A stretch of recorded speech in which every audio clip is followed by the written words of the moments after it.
Papakain ka na? Oops.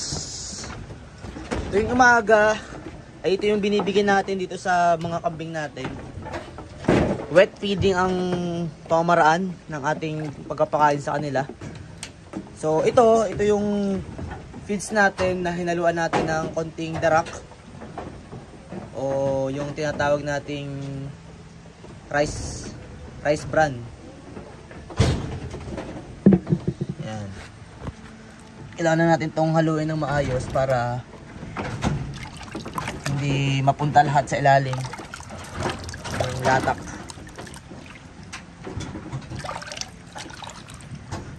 So para sa akin, maraming benefits ang wet feeding sa ating mga alagang kambing. Napakabilis nilang magpataba at napakabilis nila magpaganda ng balahibo. At the same time, sa mga kambing na hindi umiinom ng tubig or napapansin nyo na hindi siya umiinom ng tubig, mas maganda tong wet feeding. Itong pamaraan ng wet feeding para mapakain nyo yung inyong mga alaga o mapainom nyo yung inyong mga alaga ng tubig. Didilaan ng ating kambing. Ito si paborito talaga nila. At yung feeds na ginamit naman natin dito ay hindi yung mga feeds na patoka sa manok o pakain sa baboy. Ito talagang feeds na gamit natin dito ay intended para sa ating mga ruminant na alaga o itong ating mga kambing. Dahil para sa akin, based on my experience, nakakapagpa-bloat kasi yung mga feeds na hindi siya para sa kambing. So hindi ko po sinisiraan yung mga brand ng, wala pa ako binanggit na brand ng ng feeds. Naka-design kasi siya na nutrient para sa isang hayop. Kaya kung hindi naman talaga siya designated para sa isang hayop, tulad ng kambing, so bakit mo gagamitin? Kasi marami magiging side effect kapag pinakain natin yung feeds na hindi talaga intended para sa hayop na ito. So nag-aantay na itong ating mga alagang kambing. Kaya bigyan na natin. Kailangan talaga natin haluin. Dahil kapag di natin hinalo, na-imbak sa ilalim yung pinaka feeds o yung latak. Wait lang. Ito yung umaga, ito yung kanilang pinaka-almusal. Talagang feeds na may darak. Simula din tayo nagpakain itong feeds sa ating mga alagang kambing o yung wet feeding. Never na tayo naka-encounter ng bloat. Unlike nung tayo nagda-dry feeding, nagkaroon tayo ng case na bloat dito sa ating mga alagang kambing. Pero so far, ngayon naman na ang pamaraan na pagbibigay natin ng pakain sa kanila ay through wet feeding. Never na tayo naka-experience ng bloat sa kanila. At nakakatuwa lang din dahil ang bilis makapagpalaki nitong wet feeding sa ating mga kambing.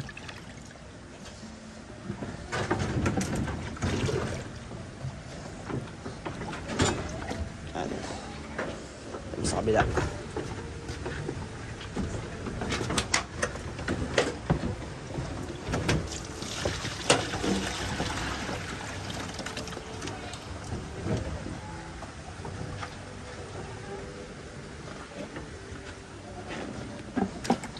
Yung presyo ng isang sako na feeds na pangkambing dito sa aming lugar ay nagkakahalaga ng 1,200 lang isang sako. 50 kilos na siya. Mas mura yung feeds ng kambing kumpara sa feeds ng baboy, ng manok. Dahil yung bili natin doon sa ating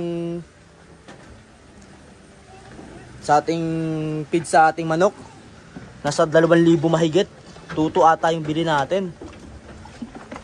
Pero itong feeds ng kambing, nakakamura tayo ng konti. Shhh, baba. Ito yung ating bakla si Kengkoy. Unlike sa ating ibang kambing, ito si Kengkoy, medyo mahina siya kumain.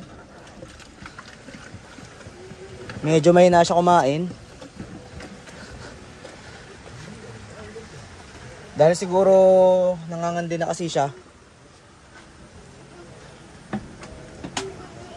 Gusto naling makasampa. Kaya parang nawalan siya ng gana sa pagkain.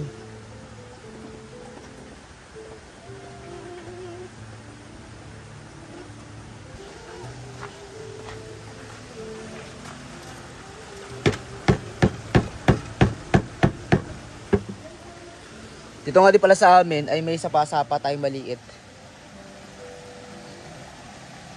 Nagkakaroon lang to ng tubig tuwing umuulan. Tapos may tanim din tayo ditong madre de agua. Yung ating madre de agua. At syempre, hindi nawawala yung tanim natin na napier.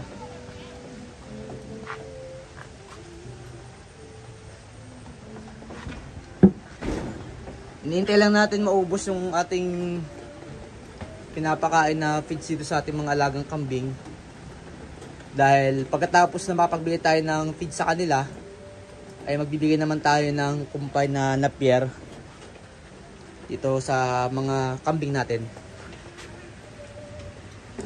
Kung mapansin nyo, iba yung pag-aalaga natin sa ating mga tupa at saka sa ating mga bower na kambing. Kasi itong ating mga bower dito, zero grazing yung ating pamamaraan. Kinukumpay lang natin sila dahil malaking kabawasan yung ating mawawala sa atin kapag namatayan tayo ng kambing. Kaya para ma-prevent natin yung pagkakasakit ng ating mga alagang kambing, ay mas maigi na control natin sila sa isang lugar. Hindi sila nakakalabas, tayo lang yung magpapakain, monitor natin sila. Kasi pag nasa labas, baka kung ano-ano yung makain nila, baka makakain sila ng tilas, makakain sila ng kung ano-ano. Kaya dito sa atin, mas minamabuti natin na nakakulong na lamang sila at binibigyan na sila ng kumpay o ng pagkain.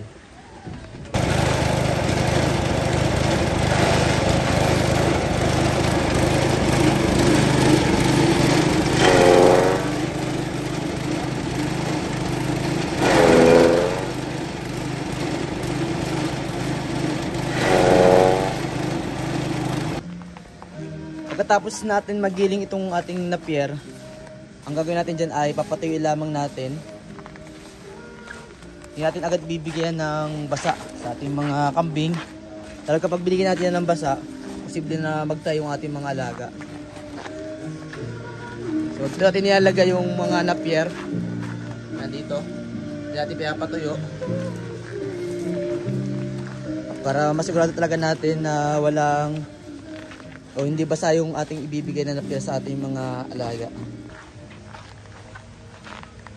Titingnan natin ngayon kung naubos na ba ng mga kambing natin yung ating binigay na feed sa kanila.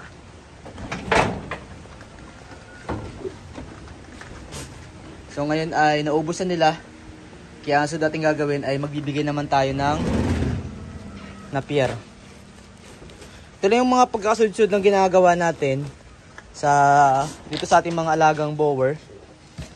Pagkatapos natin magpakain ng feed sa kanila, kumpay naman yung bibigay natin.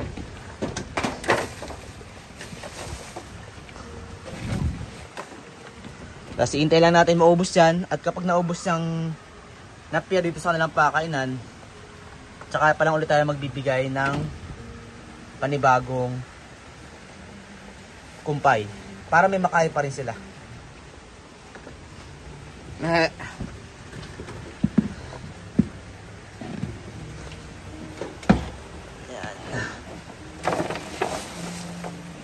Hindi natin binibigla ng sobrang dami yung ibibigay natin, dahil kapag sobrang dami ibibigay natin, nasasayang lamang. Maraming nabububuan, tatapon.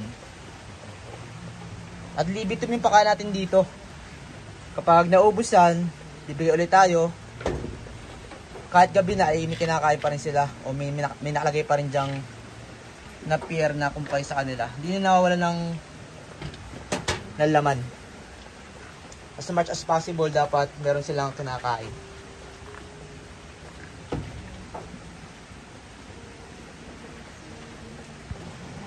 Himala, naubos si King Koy itong kanyang feeds.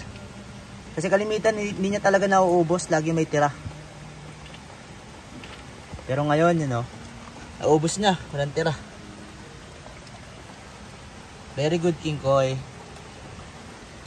Kasi hindi niya lagi nauubos yan.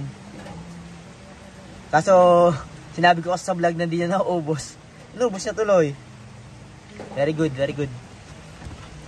So, magkalagay na rin tayo ng kumpay dito sa pakainan ni King Koy. Kaya ang kailangan na talaga natin gawin ngayon ay bantayan. Kapag naubos yung kanilang kumpay sa kanilang pakainan, doon pa lang ulit tayo magbibigay ng pagkain sa kanila. Okay, Koy. Oh, nanggaan na siya, oh. Nangangandi na. I mean, gustong-gusto na lisumam pa.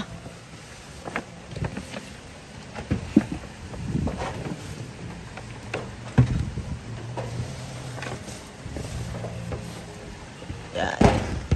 So, all goods na. Hintayin na natin yan maubos para malagyan na rin natin ng panibagong pagkain sa kanilang pakainan.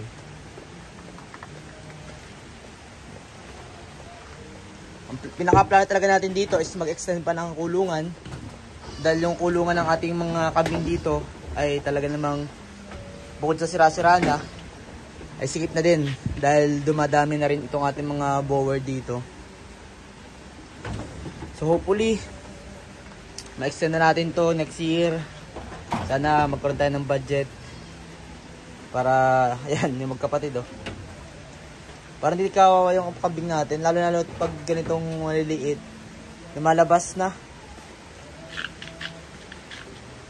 Yung problema natin dito sa mga maliliit nating kambing, sa mga bisiro natin. Hindi natin mapigilan yung paglabas nila kahit umaga pa lang, nakakalabas na. Nakipaglaro sa kanyang kapatid, oh. Ang kapatid yung blackhead na yan. Ang tatay nila is si Primo. Yung una natin back. Isang ito, oh. Mag-isang buwan pa lang, ang laki na. Mas malaki ito kumpara dun sa naging una nating panak dito kay Pula na traditional. Bakling naman yung unang naging anak nito sa atin, itong ating red bower na ito ay bakling.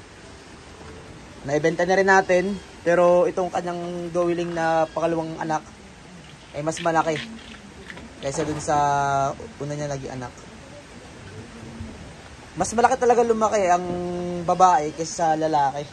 Pero habang tumatagal, natatalo na rin ng lalaki yung babaeng kambing. Pero sa unang mga buwan, mas nauna talaga lumaki ang babae kaysa sa lalaki. Yun yung observation ko dito sa ating mga alaga.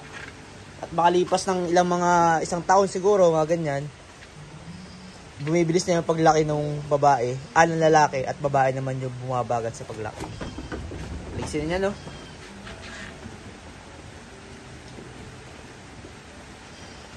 Kaya yan, at maraming salamat ulit sa inyong pagsama dito sa ating vlog. At kung nakaabot nga kayo hanggang sa dulo ng vlog na ito, ay syempre maraming salamat po sa inyo. At mag-comment lang kayo ng happy farming para sa sunod po natin na vlog ay ma-shoutout ko naman po kayo. At paki-like and share na rin po nitong ating vlog at paki-subscribe na rin po nitong ating YouTube channel. At sa mga hindi pa nga pala po nakaka-follow sa ating Facebook page, meron na po tayo dong 130k followers, at sa ating pong TikTok account meron na rin po tayo dong 5k followers. Ang Hiluan Adventure po, paki-follow na lang sa Facebook at saka sa TikTok. Kaya yan, this is Millennial Farmer, ang Hiluan Adventure, at hanggang sa muli. Paalam.